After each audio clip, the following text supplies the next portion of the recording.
Hello guys! Ito ang inyong Idol Muret. At ngayon ay pupunta tayo sa Moto Express para kunin ang ating CR, original CR. Finally, dumating na rin siya. Okay, tara, samahan nyo ako. Let's go!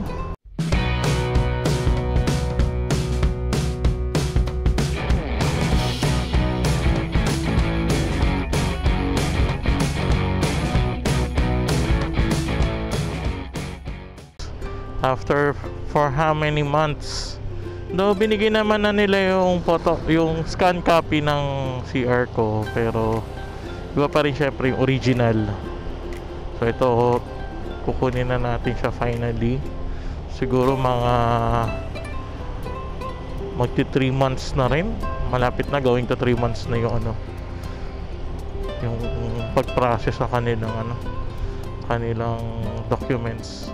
Yung scan copy ng OR at scan copy ng CR, binigay na nila to bandang March. Pero yung mga original hard copy nito nasa kanila pa rin. So ngayon pa lang natin to makukuha.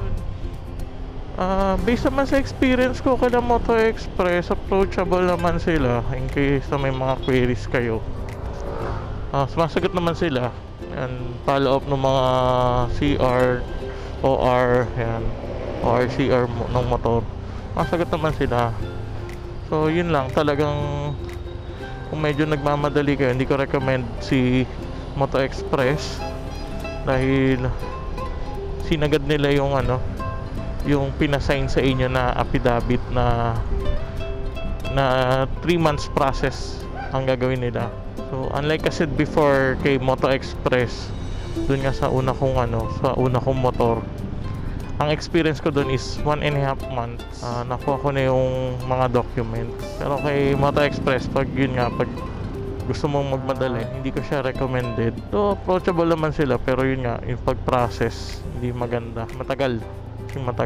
Dapat yung filtration yun, dapat pagka installment, ganito yung proseso. Pag cash, dapat ganito rin ang proseso. Dapat mas mabilis pag cash kaysa kay installment. Itong motor na to, hindi ko to binili ng installment, binili ko to ng cash. Pinag-ipunan ko to sa mga sideline natin. Yan, doon natin siya kinukuha. Nagtitipid tayo, and then at the same time sa mga sideline, pumipitas tayo ng porsyento para sa savings, emergency funds, at saka at the same time sa mga ganito. Hindi ko siya kasi masabing investment kasi bibili ka accessories, bibili papa-PMS ka, papa-maintenance ka, so hindi siya investment.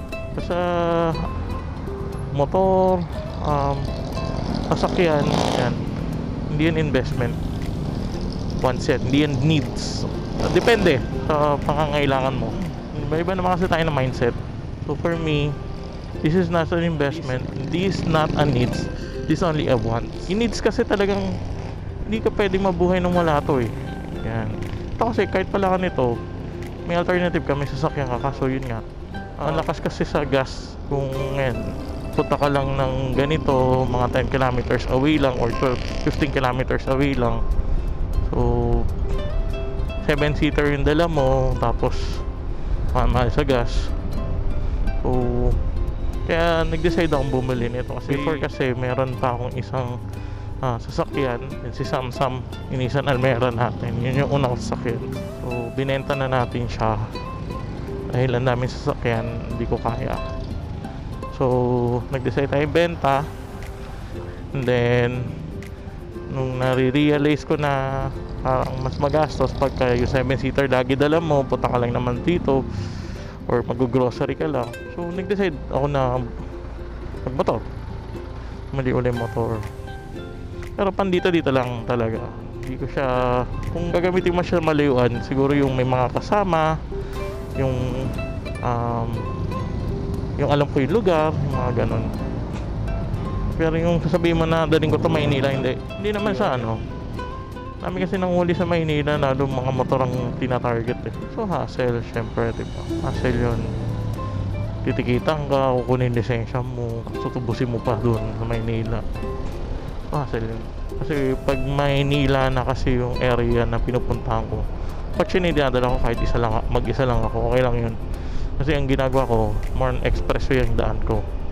Hindi ako dumadaan ng mga bayan-bayan para mas mabilis. Mahal kasi puro toll, pero mapapabilis ka naman eh. So minsan ano lang yun, small chance lang yung mga ganong scenario, pero most of the time tuloy-tuloy ang ano natin, offload pag sa expressway. So balik tayo kay Moto Express. Recommended ko pa rin ng Motor Trade, do kahit mahal sila. Mura kasi sa Moto Express, obra. So pinuwi mo, siguro ang difference nila kay Motor Trade is nasa 5 to 6,000. Ang tipid na rin yun, di ba? Kaya nag-decide ako kay Moto Express. First time ko sa kanilang bumili. Kung gusto niyo ng murang motor, ayan, mag-inquire ko kay Moto Express. And then try nyo hanapin si Christine, ayan yung agent ko, siya yung nag-assist sa akin. So mabait naman si Tin. Ayan, mahaba pasensya. Kahit sobrang kulit mo na, mahaba pasensya niya sa'yo. Yun ang yung kinaganda kay Tin. Ayan, pero yung about sa management, yung proseso nila, ang hindi maganda. Kasi kay Motor Trade, meron ako isang kaibigan, kumuha sila ng January, end of January. Nakuha nila yung RCR nila within 1 month lang, nakuha na nila agad. Tapos yung CR, original CR, kasi pumunta siya na, nag-ibang bansa siya eh, parang pinadala siya sa Singapore, tapos yung pagkabalik yun, nakuha na niya na yung CR kasi. Pero alam ko matagal na yung CR niya na nandun eh, 3 to 4 weeks ata kasi siya nasa Singapore. So pinadala siya ng company doon, kaya hindi niya mapuntahan. So nakuha niya na lang yung pagbalik niya after na Singapore niya. Pero ayun, mabilis sa kanila yung pagproseso ng dokumento. Sabihan ka naman kasi ni agent na hindi ka naman bumiyahe kahit wala pang dokumento, basta within the area ka lang. Pero for me kasi, iba pa rin yung kompleto kung dokumento ka, napupunta ka sa ganito na may payapa ang isip mo, di ka kakabahan na oy, pag may checkpoint may papakita ka na dokumento. Unlike sa sinabi lang sa iyo ng agent na pwede mo siya gamitin within the area. Syempre kasi pag nahuli ka doon, impound ang motor mo. So hindi ka rin tutulungan ni dealer mo kung mangyari man yun. So GG ka, diba? Mas hassle. Mas advice ko na huwag mo na lang gamitin, or within the subdivision ka na lang muna, huwag ka nang lumabas sa subdivision. Kasi yung matsyempohan ka, yun yung masakit eh. Yun ang hindi mo masasabi kung kailan mangyayari. Like pag nasa subdivision ka, alam mo nang walang mangyayari sa'yo. Yung nasa subdivision ka lang eh, diba? Ito na tayo bandang Aguinaldo, Dasma. So medyo matraffic dito kasi ginagawa, tumunda may ginagawa dito. Sigurang dami. Ayoko na pumunta doon kasi hindi masigurado. May pagdating sa dulo, sarado, yari ka. Ako na lang, sunod ka na sa mga kapwa mo may sakyan, ka na pumunta sa mga kapwa mo may motor. Ayun, may pagdating sa dulo, wala na yan, yari ka. And then yun, tatanong ko na rin sa kanila kung pwedeng isalpak nila ng maayos tong diba, medyo may nakaangat kasi hindi siya sumakto dun sa clip niya. So tatanungin natin kung pwedeng i-ayusin. Di trick ko kasi siya nakita eh.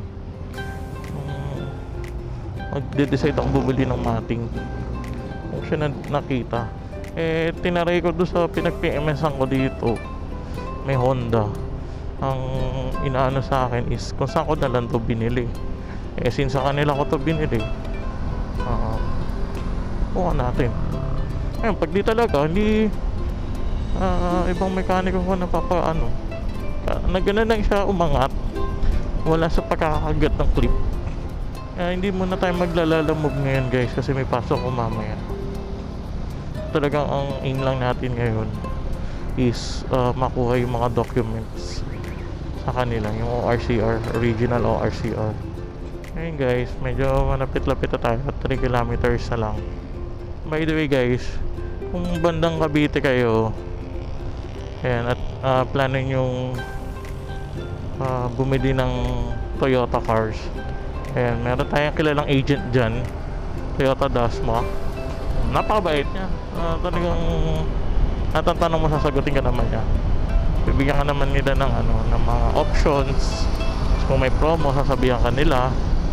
So yun, in case gusto niyo bumili ng Toyota car dito sa may Cavite area, or kahit saan ka, basta kaya mong puntahan eh. Walang problema eh. Yun, mag-comment lang kayo sa sa comment section yan, para PM ko kayo, para bigay ko sa inyo agent name. Hindi ko siya kilala technically, nakilala ko lang siya dyan mismo sa Toyota car. Sa Bacoor kasi hindi ko feel yung mga agent sa Bacoor, pero mababait naman sila din. Wala namang doon, mabait naman din sila. Hindi ko lang sila feel dito, kasi na-feel ko siya. Kung akong papipiliin nyo, for me lang is my opinion lang, between the NMAX, PCX or ADB. And mas feel ko si either ADB or PCX eh. Hindi naman ako against kay NMAX. Yung opinion ko between the NMAX, ADB and PCX. Ayan, mas trip ko talaga yung dalawa. Mas maporma for me. Bakit hindi yun ang binili ko? ADB or PCX? Ngali. Ito lang tayo sa budget meal. Kasi hindi mo naman ito pang-performe, pang sa service mo to sa pupuntahan mo. Pero yung formahan, hindi ko kailangan pumorma, guys. Simpleng tao lang tayo. Ayan, PCX. Simpleng tao lang tayo. Kaya simpleng formahan lang tayo. Bakit hindi ako nagpapa-customize? Actually, wala naman dapat ipa-customize sa motor mo. For me lang. Ayun, yung iba kasi nagpapalit ng pipe, mako-consider ko yung horn. Ilaw, oo, mako-consider ko yun, pa-upgrade. Lalo na kung yung ilaw mo is madilim, hindi talaga siya ganun kalinaw. Then yung horn mo, yung busina mo is sobrang hina, hindi ka madinig. Yung mga yun, pwede mong gulong, yan, sana rin yan. Pero other than that, like yung panggilid, hindi na, gastos lang yan. Actually, pipe nga, gastos malala na rin yan eh. Kasi kailangan mo pa-remap yan eh. Hindi ka pwede magpalagay lang dyan ng ng pipe nang hindi mo paparemap. Kailangan pa-remap yan. Sa gulong, kailangan syempre makapit kahit na maulan, at hindi yung ooblong. Mahirap kasi yung pagka madulas, yung mga stock tire, madulas yan. Ano na yan, matic na yan, madulas sila. Kaya usually yung ibang bibili ng motor, yan yung unang pinapapalitan, gulong. Kaya madulas yan. Yan, top box, importante kasi yung top box, kaya tayo nagpalagay agad ng top box. Pagka may mga ganyang bibit-biting ka, at least may lalagyanan ka, hindi lang yung basta yung compartment mo sa upuan. Meron ka pa rin isang option na paglalagyan. So yung top box is expanding ng ng storage mo. So maganda naman magkaroon ng top box kaysa sa wala.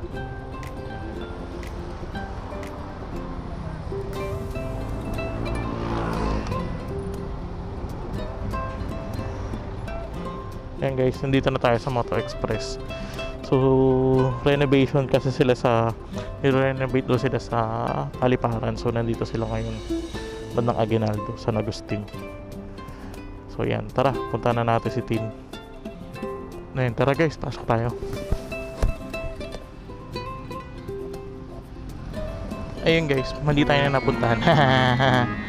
Dito pala sa kabila. Ayun, tara guys, dito tayo, kabila. So ayun guys, dito tayo sa may taas. Punta sa taas. Let's go. Ayun guys, nakuha na natin. Ito na siya. Tara guys, tingnan natin yung likod, kung nandyan siya, para kung nandyan, pa-check na natin sa kanya. Minsan dito na rin lang tayo. Boss, sa Moto Express kayo? Dito pa? Thank you. Boss, sa Moto Express kayo? Ah, nagpapagawa din. Ay, sorry.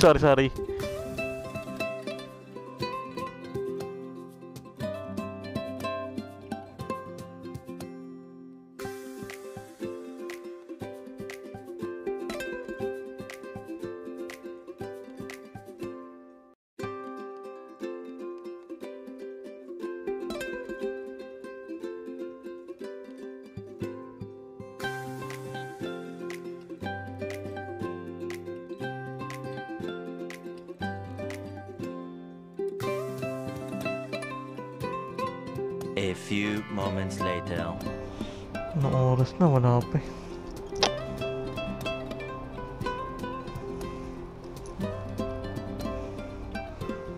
Pa rin eh. Ngayon guys, wala to. Hindi sumusunod sa oras.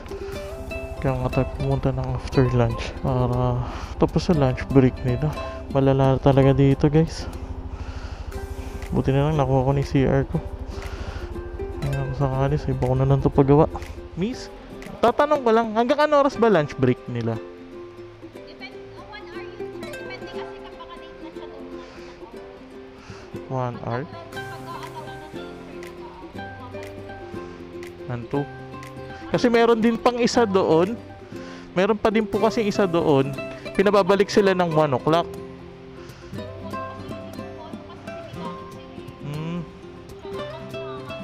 Isa lang yung mekaniko nyo.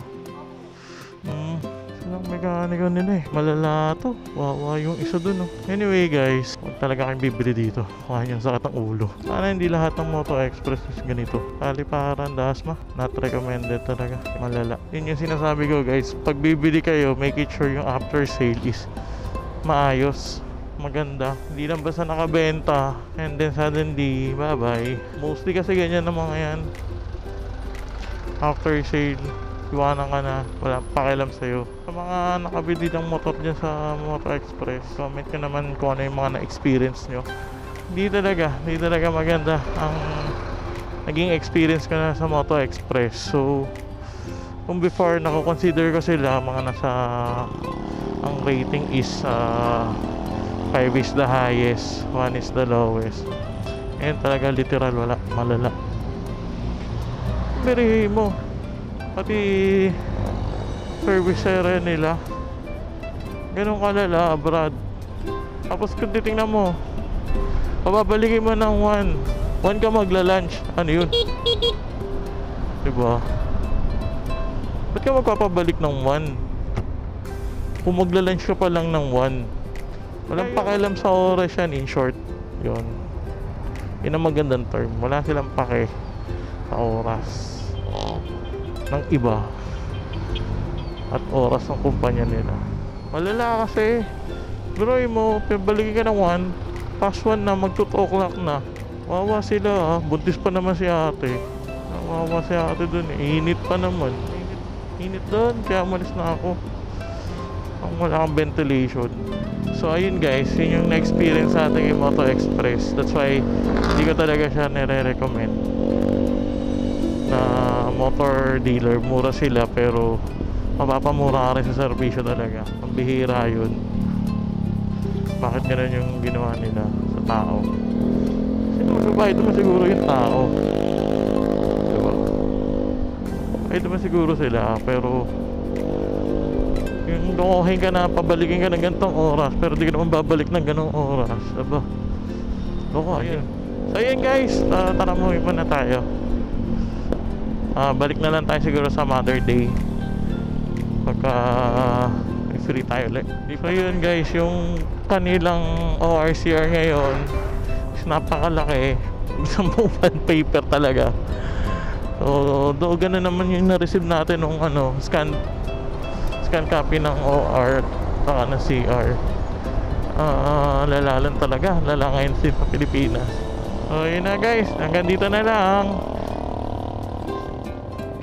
So sa mga hindi pa naka-follow and subscribe, and pa-follow and subscribe na lang po, pa-hit na lang yung button and then Like na lang din this video. Okay guys, peace out.